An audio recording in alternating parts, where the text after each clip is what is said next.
సదాశివసమారంభాం శంకరాచార్యమధ్యమాం అస్మదాచార్యపర్యంతాం వందే గురుపరంపరాం. హరి ఓం. శ్రీ గురుభ్యో నమః. హరి ఓం. పార్థాయ ప్రతిబోధితాం భగవతా నారాయణేన స్వయం వ్యాసేన గ్రథితాం పురాణమునినాం మధ్యే మహాభారతం అద్వైతామృతవర్షిణీం భగవతీం అష్టాదశాధ్యాయినీం అంబ త్వామనుసందధామి భగవద్గీతే భవద్వేషిణీ. యం బ్రహ్మా వరుణేంద్రరుద్రమరుతస్తున్వంతి దివ్యైస్తవైః వేదైః సాంగపదక్రమోపనిషదైః గాయంతి యం సామగాః. ధ్యానావస్థితతద్గతేన మనసా పశ్యంతి యం యోగినః యస్యాంతం న విదుః సురాసురగణా దేవాయ తస్మై నమః. ఓం శ్రీకృష్ణ పరబ్రహ్మణే నమః. స్మరవారం వారం కార్యక్రమంలో భగవద్గీత జ్ఞాన యజ్ఞంలో 97వ రోజు అధ్యయనానికి మీ అందరికీ స్వాగతం. ఇక్కడ 12 నుంచి 18 వరకు ఈ అధ్యాయంలో ఇవి అర్జునుడి యొక్క కోరిక శ్లోకాలు. అర్జునుడు ఈ శ్లోకాల్లో కృష్ణ పరమాత్మను ప్రశ్నలు వేస్తాడు. జగత్తు అంటే నీ విభూతి అని తెలుసు, కానీ ఓ కృష్ణ, నీ విభూతుల గురించి ఇంకా తెలుసుకోవాలని ఉంది అని అంటాడు. కానీ ఆ ప్రశ్న అడిగే ముందు కృష్ణ పరమాత్మను స్తుతిస్తున్నాడు. ఇది ఒక జీవిత సత్యం. ఎవరినైనా సరే సహాయం చెయ్యమని కోరే ముందు వెళ్ళిన వెంటనే సహాయం కోరకుండా ముందు వారిని స్తుతించాలి. రుద్రం చదివినా కూడా మనకు ఈ విషయం తెలుస్తుంది. రుద్రంలో కూడా నమకము చమకము అని 2 ఉంటాయి. నమ్మకంలో ముందు శివుణ్ణి స్తుతిస్తాం. నమః నమః అంటూ నమస్కారాలు పెడుతూ వస్తాం.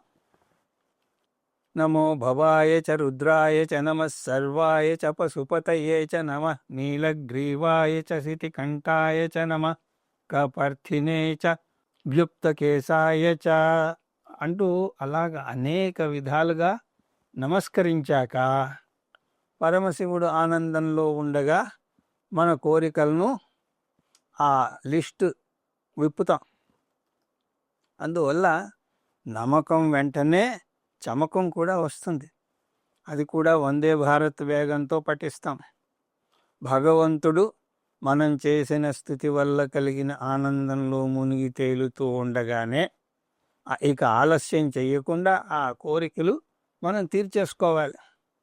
వాజశ్చ మే ప్రసవశ్చ మే ప్రయతిశ్చ మే ప్రసితిశ్చ మే అంటూ అలా గుక్కు తిప్పుకోకుండా గడగడ గడగడ చదివేస్తాం. అర్జునుడికి కూడా ఈ పద్ధతి తెలుసు. ముందు కృష్ణ పరమాత్మని స్తుతించి ఆ తర్వాత విభూతి వర్ణన చెయ్యమని అడగబోతున్నాడు. ఇక్కడ జగత్తులో ఉన్న ప్రతి ఒక్క గొప్పతనం కూడా తనకే చెందుతుంది అన్నాడు కృష్ణ పరమాత్మ. ఈ గొప్పతనాన్ని విభూతి అని అంటారు. చిన్న వస్తువు నుంచి పెద్ద విశ్వం దాకా అంతా కూడా ఈశ్వర విభూతే అనేసరికి ఇంకా వివరాలు తెలుసుకోవాలనుకుంటున్నాడు అర్జునుడు. అర్జున ఉవాచ పరం బ్రహ్మ పరం ధామ పవిత్రం పరమం భవాన్ పురుషం శాశ్వతం దివ్యం అదిదేవమజం విభుం ఆహుస్త్వాం ఋషయః సర్వే దేవర్షిర్నారదస్తథా అసితో దేవలో వ్యాసః స్వయం చైవ బ్రవీషి మే. అర్జునుడు ప్రశ్న అడగబోతున్నాడు. పరంబ్రహ్మ, కృష్ణ పరమాత్మను పరంబ్రహ్మ అని సంబోధిస్తున్నాడు. నువ్వే సగుణ బ్రహ్మగా ప్రకటితమవుతున్న నిర్గుణ బ్రహ్మవు. అంతకుముందు కూడా మనం చూసాం, నిర్గుణ బ్రహ్మ గనక వేషం వేసుకుంటే సగుణ బ్రహ్మ, సగుణ బ్రహ్మ వేషం తీసేస్తే అది నిర్గుణ బ్రహ్మ. అందువల్ల ఈశ్వరుడు బ్రహ్మ పరస్పరం భిన్నం కాదు. బ్రహ్మ ప్లస్ విభూతి ఈజ్ ఈక్వల్ టు ఈశ్వరుడు. పరంధామ, నువ్వు పరంధాముడవు అంటే శుద్ధ చైతన్యానివి, జ్యోతులకే జ్యోతివి. ధామం అంటే రెండు అర్థాలు వస్తాయి, జ్యోతి, నిలయం, రెండు కూడా ఇక్కడ సరిపోతాయి. నువ్వు జ్యోతులకే జ్యోతివి, జ్యోతులకు నిలయానివి. అంతేకాదు పరమం పవిత్రం, నువ్వు చాలా పవిత్రమైనటువంటి వాడివి. ఎందుకు? కక్కినవన్నీ కూడా భగవంతుని వల్లే పవిత్రతను పొందుతాయి. ఉదాహరణకు ఒక భవంతిని తీసుకుంటే ఆ భవంతికి పవిత్రత లేదు, అది కేవలం సిమెంటు కొన్ని ఇటుకల మేలు కలయిక, అంతే కదా. దానికి ఎవరూ కూడా ఆగి నమస్కారం చేయరు. కానీ అదే భవనంలో ఒక భగవంతుణ్ణి తీసుకువచ్చి ప్రతిష్ఠ చేస్తే భగవంతుడు ఉండడం వల్ల ఆ భవంతికి కూడా పవిత్రత చేకూరుతుంది. ఈశ్వరుడికి స్వతసిద్ధంగా పవిత్రత ఉన్నది. అలాగే ఒక సాధువుని సాధువుగా ఎందుకు కొలుస్తాం? అతను తనలోని భగవంతుణ్ణి గుర్తించడం వల్ల. అలాగే ఒక అరటిపండును పండుగా భావిస్తే మామూలుగా తినేస్తాం. అదే అరటిపండును మనం భగవంతునికి అర్పించి మళ్ళీ పూజ అయ్యాక తీసుకుని తింటే దాన్ని భక్తిగా స్వీకరిస్తాం. ముందు భక్తిగా ఆ పండును కళ్ళకద్దుకుని ఆ తర్వాత తింటాం. అంటే ఒక ప్రదేశానికి పవిత్రత భగవంతునితో సంబంధం వల్ల వచ్చింది, ఒక వ్యక్తికి పవిత్రత భగవంతునితో అనుబంధం వల్ల వచ్చింది, ఒక వస్తువుకి పవిత్రత భగవంతునికి అర్పించడం వల్ల వచ్చింది. మరి భగవంతుణ్ణి ఎవరికి అర్పించాలి? ఎవరికి అర్పించాల్సిన అవసరం లేదు. ఆయన పరమం పవిత్రం. పవిత్రాణం పవిత్రం యో మంగళానాం చ మంగళం. నువ్వు అందరిలోనూ నివసిస్తావు. శ్రోత్రస్య శ్రోత్రం మనసో మనోయత్ వాచోహ వాచం సవు ప్రాణస్య ప్రాణః. కేనోపనిషత్. చెవి, మనస్సు, వాక్కు, ప్రాణములు వాటన్నింటికీ శక్తిని నువ్వే ఇస్తావు. పురు అంటే శరీరం, ష అంటే ఉండే వ్యక్తి. పురుష అంటే శరీరంలో ఉండేటువంటి వ్యక్తివి నువ్వు. అందువల్లనే మన హిందూ సాంప్రదాయంలో ఎదుట మనిషికి నమస్కారం పెట్టమంటుంది. ఆ నమస్కారం ఆ వ్యక్తికి కాదు, అతనిలో ఉన్నటువంటి పరమాత్మకు. శాశ్వతం, నువ్వు నిత్యుడివి. ముందు మాట పురుషం అని వచ్చింది, అంటే శరీరంలో శరీరిగా ఉన్నవాడు. అంటే శరీరం పోతే భగవంతుడు కూడా మాయమైపోతాడా అంటే అలా కాదు. ఇల్లు పోయినా సరే ఇంటి యజమాని పోడు. అలాగే శరీరం పడిపోయినా సరే శరీరంలో ఉన్న పరమాత్మ పోడు. ఆయన నిత్యం, ఆయన శాశ్వతం. నిత్యో నిత్యానాం చేతనశ్చేతనానాం ఏకో బహూనాం యో విదదాతి కామాన్ అంటూ కఠోపనిషత్ అంటుంది. నిత్య ఈశ్వరుడు అనిత్య శరీరంలో ఉన్నాడు. దివ్యం, నువ్వు చేతనత్వానివి. శరీరం జడం, ఇంద్రియాలు జడం, మనస్సు కూడా జడమే. ఈ అంగాలు పనిచేస్తున్నాయి అంటే అది ఈ చైతన్యం వల్లనే. అందువల్ల భగవంతుడు దివ్యం. స్వయం ప్రకాశ రూపుడు, స్వయం జ్యోతి, అధిదేవం. దేవతలు పుట్టకముందు నువ్వున్నావు, బ్రహ్మదేవుడు కూడా పుట్టకముందు నువ్వున్నావు. పురాణాల్లో విష్ణుమూర్తికి బ్రహ్మదేవుడు పుట్టినట్టు మనం చూస్తాం. బ్రహ్మదేవుని నుంచి ఇంద్రుడు, వరుణుడు ఇలాంటి దేవతలందరూ కూడా పుట్టారు. అంటే నువ్వు కారణదేవతవు. తక్కిన వారందరూ కూడా కార్యదేవతలు. అందువల్ల నువ్వు అధిదైవం, అజం. నీకు పుట్టుక లేదు. దేవతలకు భగవంతుడు కారణం. అయితే ఆయనకు కారణం ఎవరు? పిల్లలు కూడా ఈ ప్రశ్న వేస్తూ ఉంటారు, భగవంతునికి తల్లిదండ్రులు ఎవరు అని. ఆయనకు తల్లిదండ్రులు లేరు. అజం అంటే పుట్టుక లేదు. అంటే ఆయన కారణం లేనటువంటి కారణం. తండ్రి లేని తండ్రి, తల్లి లేని తల్లి. ఆయనే జగత్తుకి తల్లి తండ్రి కూడా. విభుం, నువ్వు సర్వవ్యాపకుడవు. భగవంతుడు అంతటా ఉన్నాడు. అర్జునుడికి ఇంకా నిర్గుణ బ్రహ్మజ్ఞానం పూర్తిగా కలగలేదు. ఎందుకంటే ఇంకా కృష్ణ పరమాత్మ బోధ పూర్తి అవ్వలేదు కాబట్టి. అందువల్ల అతను పూర్తి జ్ఞాని కాలేదు. అందువల్ల అర్జునుడు ఏం చేస్తున్నాడు? భగవంతుని యొక్క ఈ లక్షణాలన్నీ వర్ణించి ఇదంతా కూడా ఋషులు చెప్పారు అని చెప్తున్నాడు.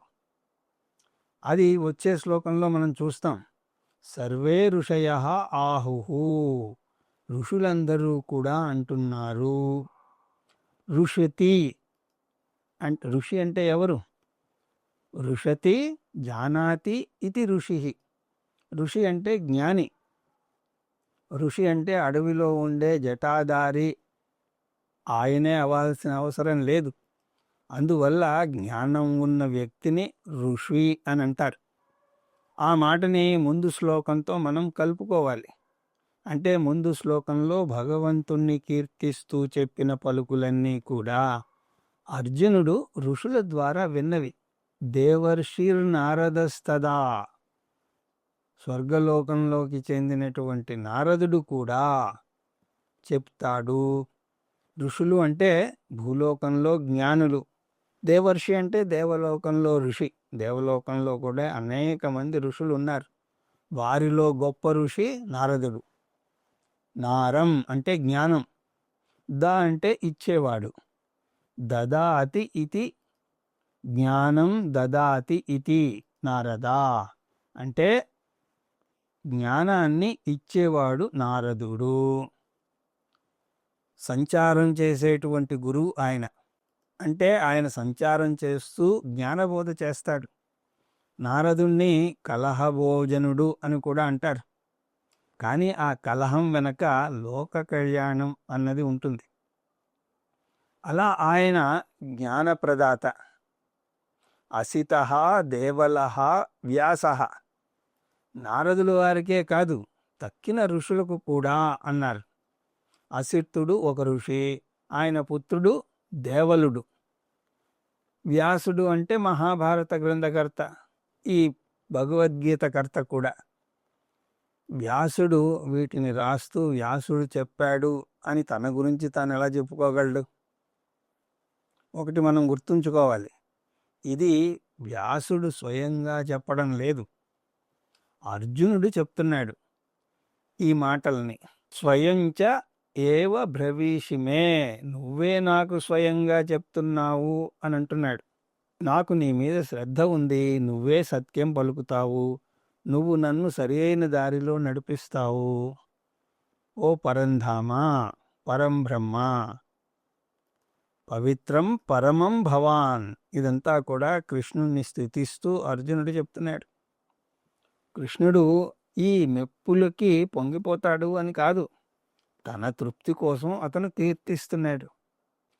సర్వమే తత్రుతం మన్యే యన్మాం వదసి కేశవః, నహితే భగవన్ వ్యక్తిం విదుర్దేవన దానవా.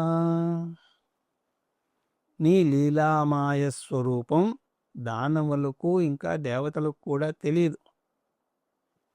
ఏతత్ సర్వం ఋతం, నేను ఇంతవరకు చెప్పిందంతా కూడా సత్యం. అంటే 12వ శ్లోకంలో చెప్పిందంతా సత్యం. ఎందుకు? యత్ మాం వదసి కేశవా, నువ్వే స్వయంగా ఈ విషయాలు చెప్పావు. నువ్వు అబద్ధాలు చెప్పవు కదా, నాకు నువ్వు ప్రమాణం. నీ బోధ నిజమా కాదా అని వేరే ఋషుల మాటలతో పోల్చి చూడను. వారు మనుష్యులు, నీ విభూతులు వారికి పూర్తిగా తెలియవు. నువ్వే సర్వజ్ఞుడివి, వారు అల్పజ్ఞులు. దేవా దానవా తే వ్యక్తిం న విదుహు, దేవతలకు కూడా నీ శక్తి తెలియదు. ఈ అధ్యాయంలోనే కృష్ణ పరమాత్మ ఆ విషయాన్ని స్వయంగా చెప్పాడు. నమే విదు సురగణా ప్రభవం న మహర్షయ. ఆ సందర్భంలో కేనోపనిషత్తులోని కథ కూడా మనం చూసాం. ఎలా దేవతలకు కూడా భగవంతుని శక్తి తెలియదో అందులో మనం చూసాం. దేవతల గర్వభంగం ద్వారా మనకున్న జ్ఞానం పరిమితం అయిందని తెలుస్తుంది. మన బుద్ధి దేశకాల పరిమితులు ఉన్నదాన్నే తెలుసుకోవడం లేదు. నిజం చెప్పాలి అంటే వాటిని కూడా పూర్తిగా తెలుసుకోలేదు. అలాంటప్పుడు దేశకాలాలకు అతీతంగా ఉన్నటువంటి నిర్గుణ బ్రహ్మను ఎలా తెలుసుకోగలదు? అంటే దానికి పౌరుషేయ ప్రమాణం సరిపోదు. పరబ్రహ్మ జ్ఞానం పొందడానికి పౌరుషేయ జ్ఞానం సరిపోదు. కేనోపనిషత్తులో అది గ్రహించినటువంటి ఇంద్రుడు ఈశ్వరునికి ప్రార్థన చేశాడు. అప్పుడు ఉమాదేవి ప్రత్యక్షమై అతనికి జ్ఞానబోధ చేసింది.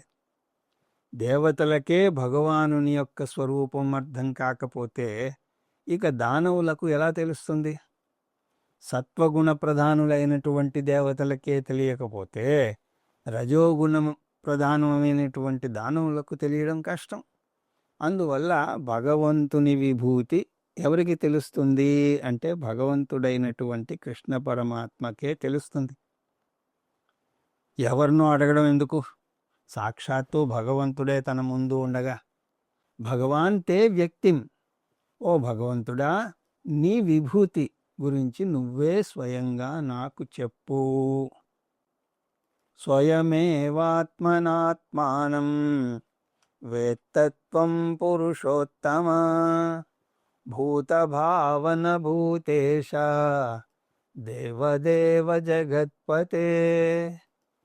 ఇక్కడ కృష్ణ పరమాత్మను ఇంకా కొత్త నామాలతో పిలుస్తున్నాడు అర్జునుడు. ముందేమో కేశవ భగవంతుడా అని అన్నాడు. ఇప్పుడేమో పురుషోత్తమ, భూతభావన, భూతేశ, దేవదేవ, జగత్పతే అంటున్నాడు. అంటే ఒక చిన్న తరహా అర్చన చేస్తున్నాడు. ఇవన్నీ కూడా భగవంతుని యొక్క గొప్పదనాన్ని స్తుతించే పదాలు. పురుషోత్తమ, పురుషోత్తమ అన్న పదం ఒక సాంకేతిక పదం. దీన్ని కృష్ణ పరమాత్మే స్వయంగా 15వ అధ్యాయంలో వివరిస్తాడు. అక్కడ మొత్తం విశ్వాన్ని 3గా విభజిస్తాడు. అవి క్షరపురుషుడు, అక్షరపురుషుడు, ఉత్తమ పురుషుడు. క్షరపురుషుడు అంటే ఈ వ్యక్త ప్రపంచం, అక్షర పురుషుడు అంటే అవ్యక్త ప్రపంచం, ఉత్తమ పురుషుడు అంటే చైతన్యం. అంటే మొత్తం విశ్వంలో 3 ఉన్నాయి. అవ్యక్త జగత్తు, వ్యక్త జగత్తు, వీటికి భిన్నంగా ఉన్నటువంటి చైతన్యం. వ్యక్త ప్రపంచాన్ని మూర్త ప్రపంచమని, అవ్యక్త ప్రపంచాన్ని అమూర్త ప్రపంచమని చెప్పచ్చు. మూర్తామూర్త ప్రపంచానికి భిన్నంగా ఉన్నది శుద్ధ చైతన్యం. మూర్త ప్రపంచం క్షరపురుషుడు, అమూర్త ప్రపంచం అక్షర పురుషుడు, శుద్ధ చైతన్యం ఉత్తమ పురుషుడు. ఉత్తమ పురుషుణ్ణి తిరగేస్తే ఏమొస్తుంది? పురుషోత్తమ. అందువల్ల పురుషోత్తమ అంటే వ్యక్తావ్యక్త ప్రపంచానికి భిన్నంగా ఉన్నటువంటి చైతన్యం. అందువల్ల ఓ కృష్ణ, నువ్వు నేను చూస్తున్న మానవాకారంలో ఉన్న కృష్ణుడివి కాదు. ఇది నువ్వు వేసుకున్నటువంటి వేషం మాత్రమే. నీ అసలు రూపం చైతన్య స్వరూపం లేదా చిద్రూపం. భూత భావన. భూత అంటే అన్ని జీవరాశులు వస్తాయి. భావన అంటే సృష్టికర్త. అందువల్ల భూత భావన అంటే సృష్టికర్తవు నువ్వు. నువ్వే జగత్ కారణం, బ్రహ్మవు. నీ నుంచే జగత్తు వ్యక్తమై మళ్ళీ అవ్యక్తంలోకి వెళ్ళిపోతూ ఉంటుంది.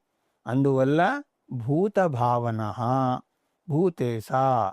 నువ్వు సృష్టికర్తవే కాదు, స్థితికర్తవు కూడా. మనం ఎన్నింటినో సృష్టిస్తాం, కానీ వాటిని అదుపులో పెట్టే శక్తి మనకు ఉండదు. మన పిల్లల్ని మనం కంటాం, ఒక్కో దయనీయ పరిస్థితిలో ఎందుకు వీరికి జన్మనిచ్చామా అని వాపోయే స్థితి కూడా రావచ్చు. అందువల్ల సర్వశక్తిమంతుడు అంటే సృష్టికర్తే కాదు, స్థితికర్త కూడా. ఓ దేవా, నువ్వు సృష్టికర్త, స్థితికర్త కూడా. దేవదేవా.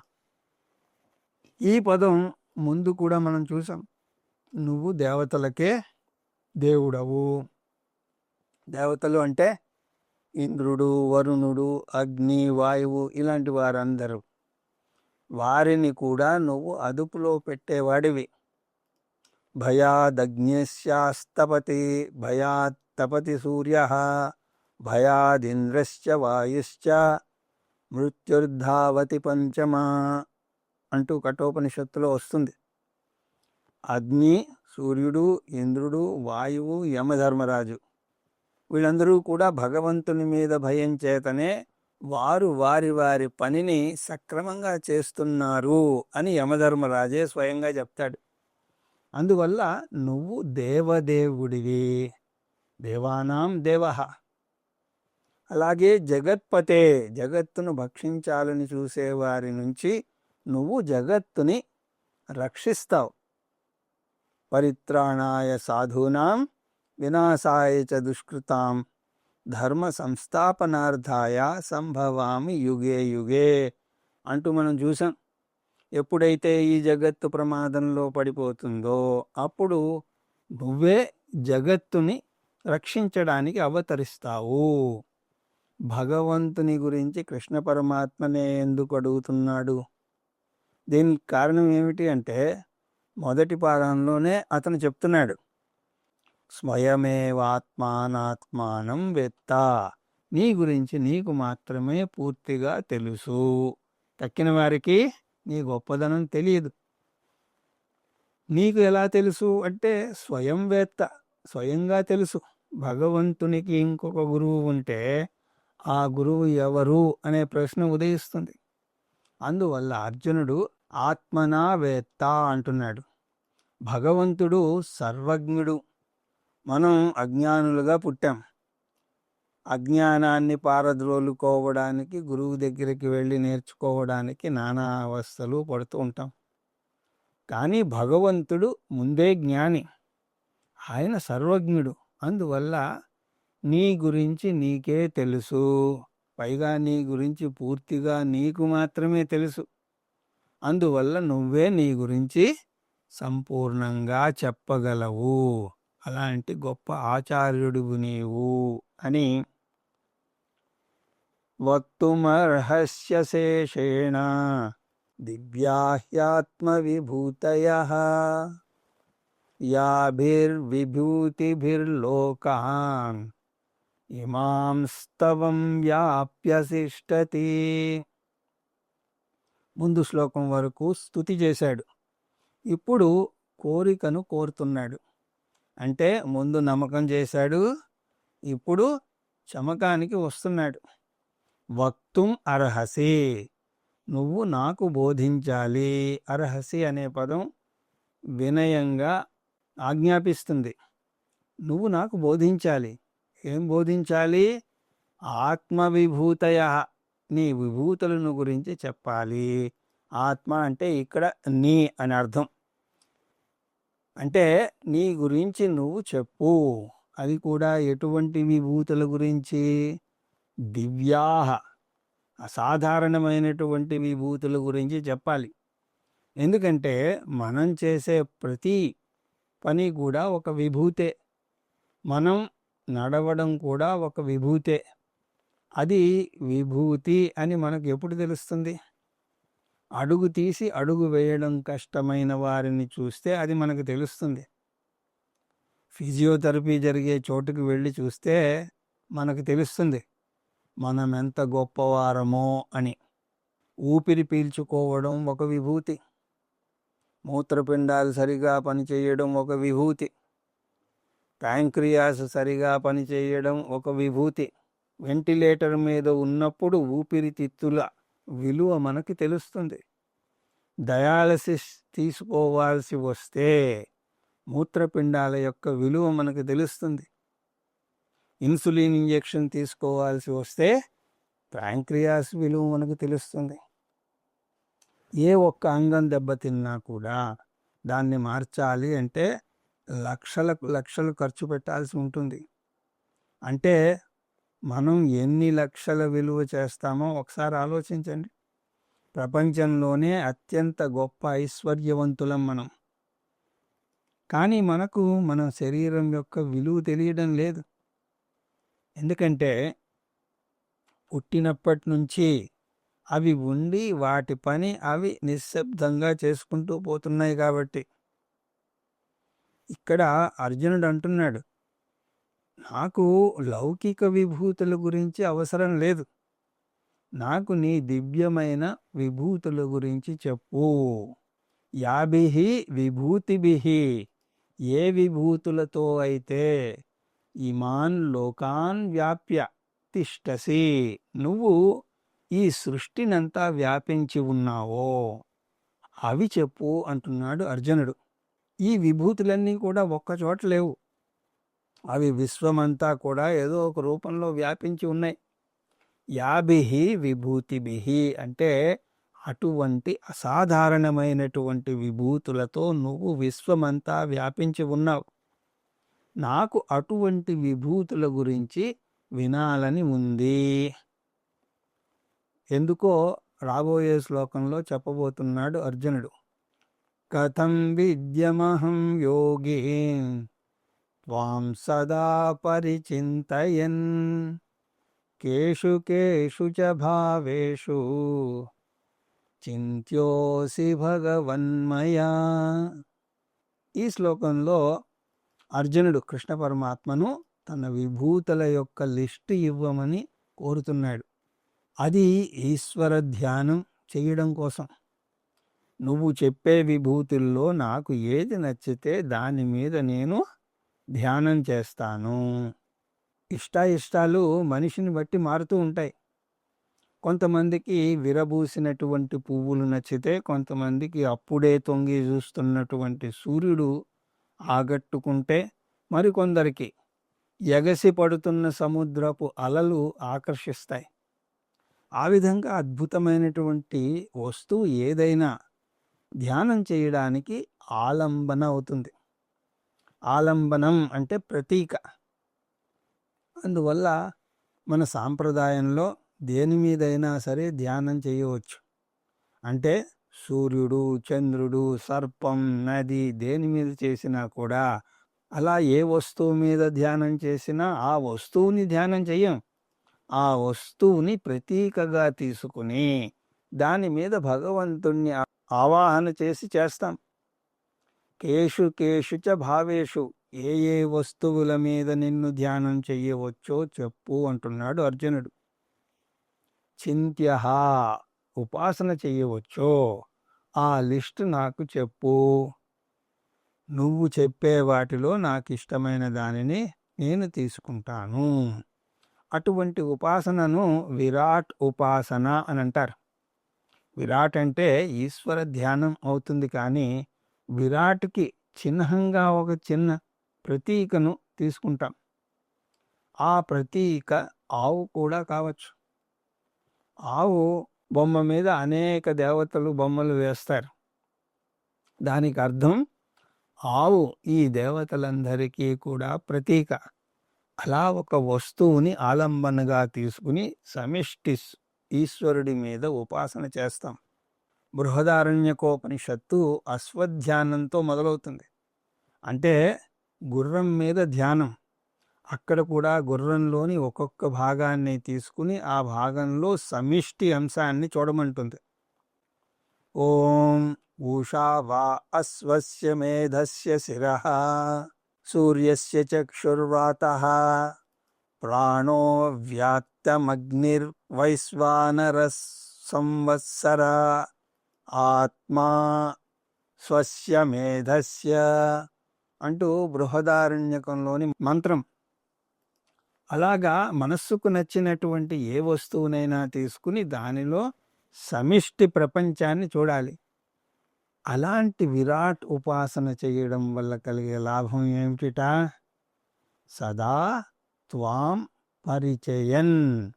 అలా ఏ వస్తువుని చూసినా అందులో విశ్వరూప ఈశ్వరుణ్ణి దర్శించడం వల్ల తర్వాత నీ పారమార్థిక స్థాయిని తెలుసుకునే అవకాశం కలుగుతుంది.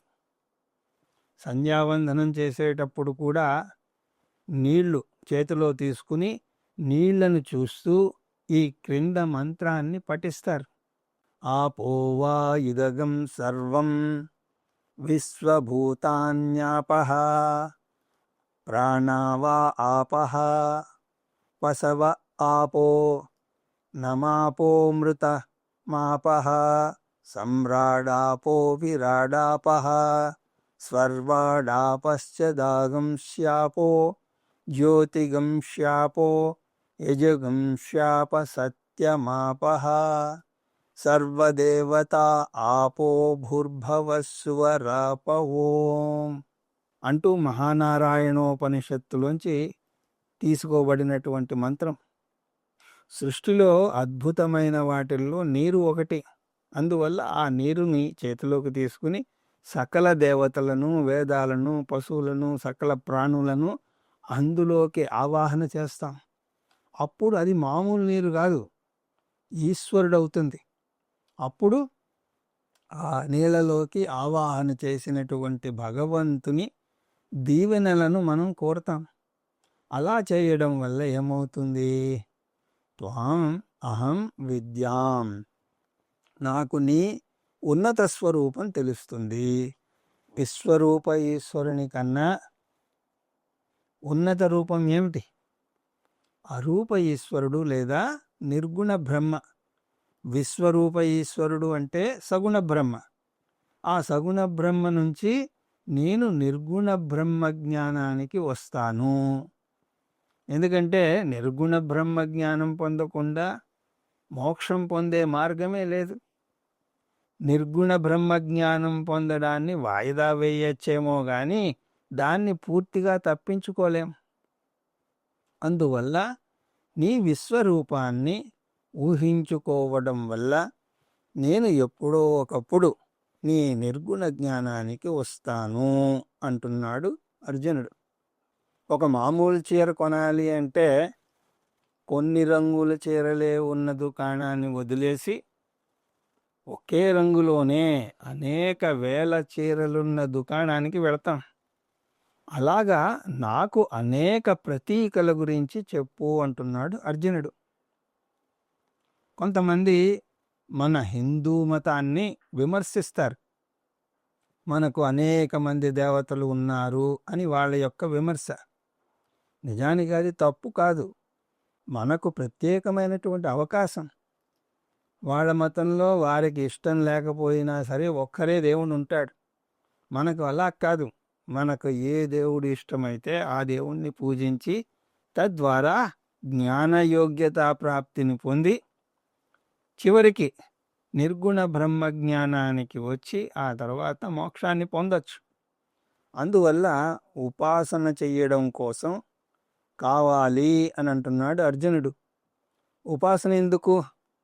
జ్ఞానం పొందడానికి. ఉపాసన చేయడం వల్ల పొందే ఫలం ఏమిటి అంటే ప్రత్యక్షంగా మోక్షం రాదు, కానీ మనస్సు విశాలమవుతుంది. ఒక నదిని చూసినా అందులో భగవంతుణ్ణే చూస్తాం. నదిని చూడగానే చెంగుమని నీళ్ళల్లోకి గెంతెయ్యకుండా నీళ్లను ప్రార్థన చేసి అప్పుడు నీటిలోకి దిగుతాం.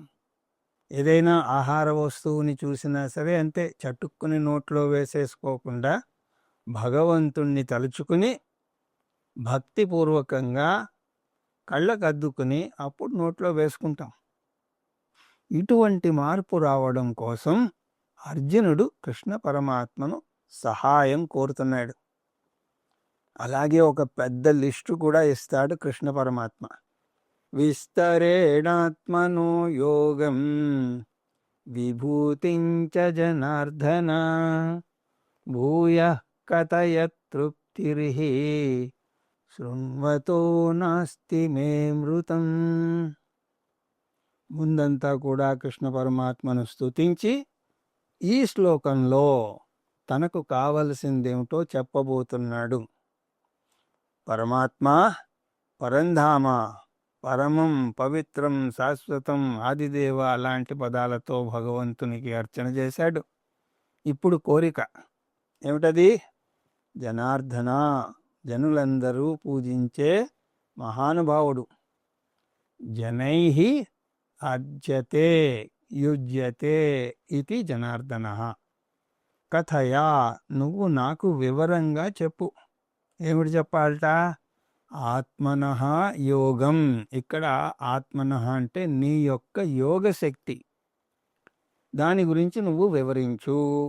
యోగశక్తి అంటే అవ్యక్త శక్తి అని మనం చూసాం. మామిడి టెంకలో మామిడి చెట్టు అయ్యే నిగూఢ శక్తి ఉంటుంది, అది కొబ్బరి చెట్టు అవ్వదు. అలాగే పాల నుంచి వెన్న వస్తుందే కానీ నూనె రాదు కదా. అలా సృష్టిలో ఏ వస్తువుని తీసుకున్నా కూడా దానిలో ఆ వస్తువుకి సంబంధించినటువంటి నిగూఢమైనటువంటి శక్తి ఉంటుంది. కానీ భగవంతుని నిగూఢ శక్తి ఏమిటి అంటే ఆయనలో మొత్తం జగత్తుని వ్యక్తపరిచే నిగూఢ శక్తి ఉన్నది. భగవంతుని నుంచి ముందు ఆకాశం వచ్చింది, ఆకాశ సంభూత. ఆకాశం నుంచి వాయువు, వాయువు నుంచి అగ్ని, అగ్ని నుంచి నీరు, నీటి నుంచి పృథ్వీ, పృథ్వీ నుంచి చెట్టు, చెట్టు నుంచి అన్నం, అన్నం నుంచి మనుషులు వచ్చారు అని తైత్తిరీయోపనిషత్తులో మనం చూస్తాం. విభూతిం యోగంచ మమ. కృష్ణ పరమాత్మ స్వయంగా చెప్పాడు తనకు 2 శక్తులు ఉన్నాయి అని. అవి యోగం, విభూతి. వాటిని వ్యక్త అవ్యక్త మహిమలు అని అనొచ్చు. లౌకిక విషయాల్లో ఒక వ్యక్తికి యోగం ఉన్నట్టు మనకు అతన్ని చూస్తే తెలియదు. అంటే ఒక వ్యక్తి బాగా పాడగలడో లేదో అతని మొహం చూస్తే తెలియదు, అతను పాడితేనే తెలుస్తుంది. అందువల్ల యోగం ఎప్పుడూ కూడా అనుమేయం, అది తార్కికంగా తెలుసుకునేది. భగవంతునికి యోగం ఉన్నది. ఎలా తెలుసు? ఆయన ఈ జగత్తుని సృష్టించాడు, ఈ జగత్తు ఆయన చేసినటువంటి సంతకం. అలా జగత్తును చూస్తే మనకు భగవంతుని యొక్క యోగశక్తి గురించి తెలుస్తుంది. యోగశక్తి అంటే వేరే ఏదో కాదు, అది మాయాశక్తి. యోగం అంటే ఇక్కడ కలయిక. మాయను యోగం అని ఎందుకంటారు అంటే మాయలో కూడా 3 విషయాలున్నాయి. అంటే మాయ 3 వరసలున్నటువంటి గొలుసు లాంటివి. ఆ 3 వరసలు సత్వ రజస్తమో గుణాలు. యోగం అంటే గుణానాం మిశ్రః ఇత్యర్థః. అలా నీకు మాయాశక్తి నిగూఢంగా ఉన్నది. అంతేకాదు విభూతించ, నీకు విభూతి కూడా ఉన్నది. విభూతి అంటే వ్యక్తమైన శక్తి అని, కార్యప్రపంచము అని చూసాం. యోగం కనపడని శక్తి అయితే విభూతి కనపడే శక్తి. యోగం అనుమేయం అయితే విభూతి ప్రత్యక్షం. అందువల్ల నీ యోగం గురించి, విభూతుల గురించి నాకు బోధించు. ఎలా బోధించాలట? విస్తరేణ, వివరంగా. నిజానికి కృష్ణ పరమాత్మ తన విభూతుల గురించి 7వ అధ్యాయంలో చెప్పాడు. రసోహమప్సు కౌంతేయ ప్రభాసి శశి సూర్యయో ప్రణవ సర్వవేదేషు శబ్దకే పౌరుషం నృషు. మళ్ళీ 9వ అధ్యాయంలో కూడా చెప్పాడు, అహం కర్తురహం యజ్ఞ స్వదాహ మహమౌషధం మంత్రోహమహమే వాద్యం అహమగ్నిరహం హుతం. అలాగే పితాహమస్య జగతో మాతా ధాతా పితామహః అంటూ అంత వివరంగా చెప్పాక దాని గురించి మళ్ళీ చెప్పమని శిష్యుడు అడిగితే గురువుకి ఎలా ఉంటుంది చెప్పండి. ఒక పెళ్లిలో సంగీత కచేరీ పెట్టారు, అంతా ఎవరి హడావిడిలో వారు ఉన్నారు. కానీ ఒక ఆయన మాత్రం ముందు వరుసలో కూర్చుని ఆయన పాట శ్రద్ధగా తల ఊపుతూ వింటున్నాడు. ఆ సంగీత విద్వాంసుడు మోహన రాగంలో తానం పల్లవులు సంగతులు వేసి మరీ ఆ పాట పాడాక ఈ వ్యక్తి లేచి, నాదొక చిన్న విన్నపం అండి, దయచేసి మీరు మోహన్ రాగంలో పాడతారా అన్నట్ట. అప్పుడు ఆ సంగీత విద్వాంసుడికి ఎలా ఉంటుంది చెప్పండి. అలాగే కృష్ణ పరమాత్మ 7వ అధ్యాయంలో మళ్ళీ 9వ అధ్యాయంలో కూడా తన విభూతుల గురించి చెప్పాక అర్జునుడు మళ్ళీ అవే అడిగితే కృష్ణ పరమాత్మకు ఎంత బాధ వేస్తుంది అన్నది ముందే గ్రహించినట్టుగా అర్జునుడు ఇంకొక మాట కూడా అక్కడ వేస్తాడు. ఏమిటది? భూయః కథయా, మళ్ళీ చెప్పు అని అంటున్నాడు. ఒకసారి నువ్వు చెప్పావు కానీ మళ్ళీ చెప్పు. ఎందుకంటే పూర్వం నాటకాలు వేసినప్పుడు ఎవరైనా నటుడు ఒక పెద్ద సంభాషణను గుక్క తిప్పుకోకుండా చెప్తేనో, లేకపోతే ఒక పెద్ద పద్యాన్ని రాగయుక్తంగా బాగా పాడితేనో వన్స్ మోర్ అంటూ సభలో ఎవరో అరిచేవాడు. ఆ నటుడు మళ్ళీ ఆ సంభాషణను కానీ లేదా ఆ పద్యాన్ని కానీ మళ్ళీ పాడడము చేసేవాడు. ఎవరైనా సరే కింద పడి మరణించినట్టుగా సహజంగా చేసినా సరే వన్స్ మోర్ అనేవారు. అతను మళ్ళీ లేచి కింద పడాలి. ఆ విధంగా అర్జునుడికి కూడా ఎంత విన్నా సరే తనివి తీరడం లేదు. తృప్తి మే నా అస్తి, ఎంత విన్నా నాకు తృప్తిగా లేదు అంటున్నాడు.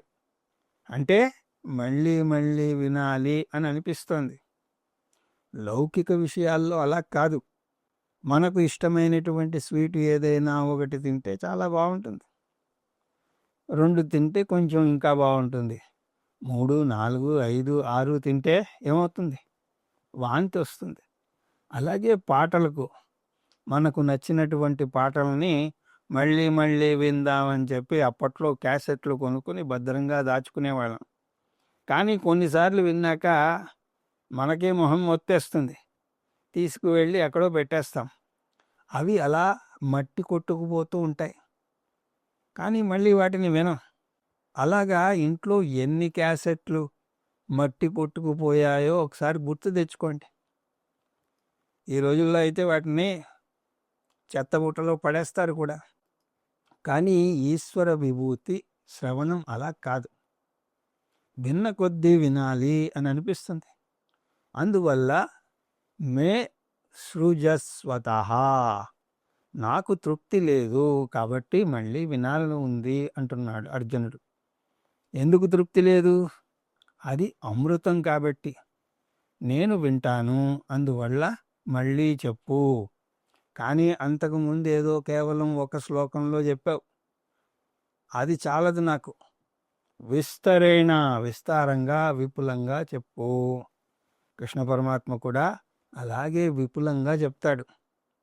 ఆ విధంగా అర్జునుడు కృష్ణ పరమాత్మను తన విభూతుల గురించి చెప్పమని 12వ శ్లోకం నుంచి ఈ 18వ శ్లోకం వరకు అడిగాడు. నిజానికి కృష్ణ పరమాత్మ ఈ సృష్టిలో ఉన్న ప్రతీదీ భగవంతుని యొక్క వ్యక్త స్వరూపమే అని ఒక్క మాటలో చెప్పేశాడు. భగవంతుడు ప్లస్ నామరూపం = సృష్టి. అన్నీ కూడా భగవంతుని సృష్టే.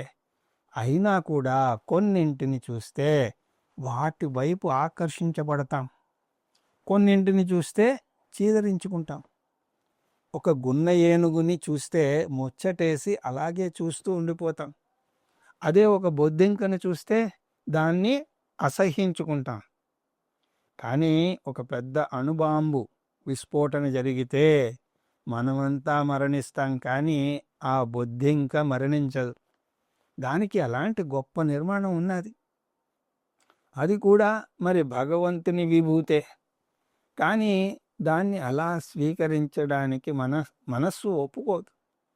అందువల్ల అర్జునుడు స్వయంగా కృష్ణ పరమాత్మ నుంచే అటువంటి ఆకర్షణీయమైన అందమైన వస్తువుల గురించి వినాలి అని అనుకుంటున్నాడు.